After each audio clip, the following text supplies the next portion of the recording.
আসসালামু আলাইকুম। আজকে আমি ইংলিশে একটি গুরুত্বপূর্ণ বিষয় নিয়ে কথা বলবো।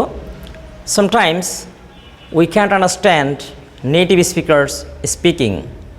নেটিভ স্পিকাররা যখন ইংলিশে কথা বলে তখন অনেক সময় আমরা এই কথাগুলো বুঝতে পারি না। নেটিভ স্পিকাররা যখন ইংলিশে কথা বলে তারা কিছু কিছু sound sometimes cut from their speaking. যখনই তারা স্পিকিং করে কিছু কিছু সাউন্ড আছে তারা বাদ দিয়ে দেয়। তো আমরা আজকে জাস্ট দেখব যে কি কি সাউন্ডগুলো বাদ দিয়ে দেয়। এরকম একটা উদাহরণ দিচ্ছি। এটাকে বলা হয় ইলিশন অফ টা অ্যান্ড ড। একটা শব্দের মধ্যে যখন একটা শব্দের টি থাকে, টি এর পরে যখন কোনো কনসোনেন্ট থাকে, একটা শব্দের মধ্যে শেষে টি থাকবে, টির পরে যখন কোনো কনসোনেন্ট আসে তখন নেটিভ স্পিকাররা এই সাউন্ডটা উচ্চারণ করে না। For this reason we face problems to understand their speaking. আমাদের এই জন্য তাদের কথাটা বুঝতে অসুবিধা হয়। তাহলে আমরা দেখি যে এই শব্দটাকে একজন নেটিভ স্পিকার কীভাবে উচ্চারণ করে। এখানে আছে ক্রিস্টমাস।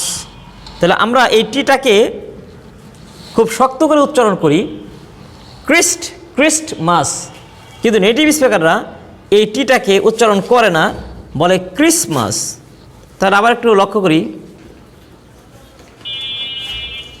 আমরা সাধারণত বলি ক্রিস্টমাস, এই টটাকে উচ্চারণ করি ক্রিস্টমাস, কিন্তু একজন নেটিভ স্পিকার যখন এই শব্দটা উচ্চারণ করে তখন বলে ক্রিসমাস। ক্রিসমাস টটা শোনা যায় না, ক্রিসমাস। সো এই জিনিসটা যদি আমরা প্র্যাকটিস করি তাহলে আমাদের স্পিকিংও নেটিভ স্পিকারদের মতো হতে পারে। যেমন উদাহরণ দিচ্ছি ক্রিস্টমাস, তাহলে এটা হবে Christmas. Sandwich, generally we pronounce sandwich, ডটাকে আমরা উচ্চারণ করি ড, স্যান্ড স্যান্ড স্যান্ডউইচ স্যান্ডউইচ, ডটা শোনা যায়। whenever a native speaker pronounce this word, এই ডিটাকে তারা উচ্চারণ করে না। ডিটাকে উচ্চারণ না করলে এটা হয়ে যায় স্যান্ডউইচ স্যান্ডউইচ। আবার একটু খেয়াল করি, স্যান্ডউইচ না হয়ে এটা হয়ে যায় স্যান্ডউইচ। তাহলে এখানে লিখে দিচ্ছি স্যান্ডউইচ।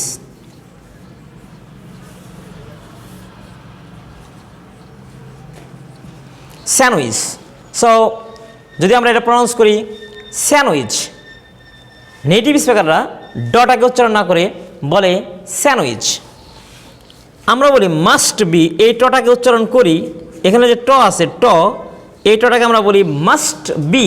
মাস্ট বি টটা শোনা যায়, কিন্তু একজন নেটিভ স্পিকার এই টটাকে বাদ দিয়ে বলে মাস্ট বি মাস্ট বি। তাহলে উচ্চারণটা হবে মাস্ট বি। তাহলে আমরা বলছি must be, but a native speaker always pronounce must be. তাহলে এই টটা উচ্চারণ করে না। First boy, for example first boy, এখানে একটা ফার্স্টের পরে টি আছে, এই টি এই টটাকে একজন নেটিভ স্পিকার বাদ দিয়ে উচ্চারণ করে, এটা হয় first boy first boy.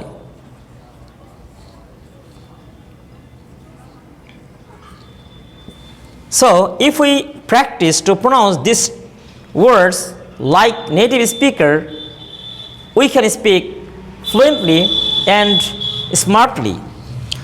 First boy, এটা না হয়ে হবে ফার্স্ট বয়।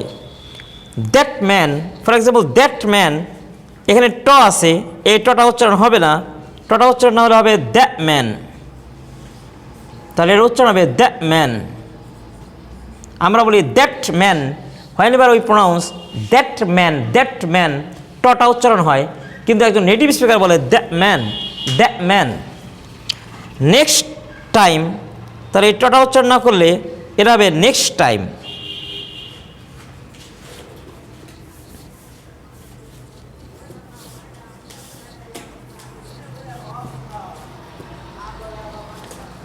তাহলে এটা হবে নেক্সট টাইম। নেক্সট টাইম না হয়ে নেক্সট টাইম। বেস্ট বয়, টটা উচ্চারণ না করলে এই উচ্চারণ হবে বেস বয়। আবার খেয়াল করি এর উচ্চারণ হবে best boy. He is best boy, he is the best boy in the class. তাহলে এটা হবে হি is the best boy in the class, not he is the best boy in the class. Best এটা টটাকে আমরা এত জোরে করে উচ্চারণ করি, যারা নেটিভ স্পিকার বাদ দিয়ে উচ্চারণ করে, এই জন্য তাদের উচ্চারণটা আমরা অনেক সময় বুঝতে পারি না। He is the best boy in the class, he is the best boy in the class, he is the best boy in the class, not he is the best boy in the class. তাহলে best boy, you and me, generally pronounce you and me. Native speaker এই দুটাকে বাদ দিয়ে বলে you and me, you and me, you and me. তাহলে উচ্চারণ হবে you and me. আবার খেয়াল করি উচ্চারণ হবে you and me, you and me. যদি বলি ইউ অ্যান্ড মি, তাহলে অ্যান্ডের পরে যে ডি আছে, এই ডিটা আসলে একজন নেটিভ স্পিকার বাদ দিয়ে উচ্চারণ করে বলে you and me, you and me.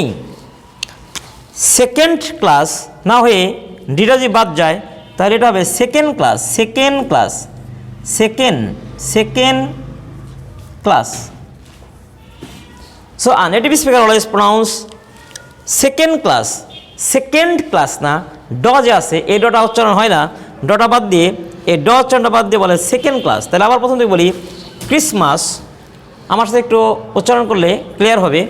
Christmas sandwich must be first boy, that man next time best boy, you and me second class. It's my first job. He is the best boy in the class. I like sandwich. It's Christmas Day. He is the first boy. That man is a good man. Next time I'll come here. Best boy. He is the best boy in the class. You and me do the work. It's our second class, it's our second class.